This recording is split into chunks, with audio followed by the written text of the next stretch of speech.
So I live in Florida, and I have, I think, like you, three small children, or I have three children. I'm not sure how old your children are. And so, COVID for us was a really big deal. You got three kids at home. And I'll forever be grateful for the leadership that Ron DeSantis showed and the fact that our life was able to return to some semblance of normalcy as quickly as it was. But being a Floridian and knowing what my reality was and what the reality was for my family, my kids, and their schooling, and what they were able to still do. And then seeing the way that New York was covered when they were having outcomes that were far worse.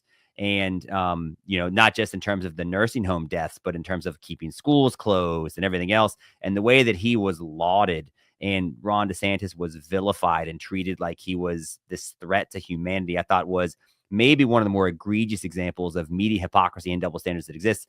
And oh, by the way, you talk about stories that weren't covered with, I think, the voice and energy that they deserve to be, probably because that happened while Joe Biden was still president and had ramifications for the election in 2024.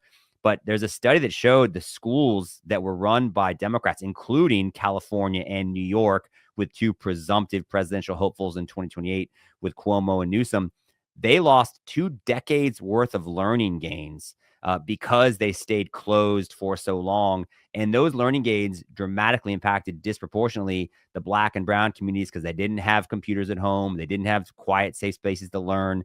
So all that to say, those people that did such a poor job of leading states like Governor Cuomo during COVID, it's even worse than you think, because the stories that still haven't been told are how jacked up those states' school systems are and how bad those kids' futures will be because of those decisions that they made.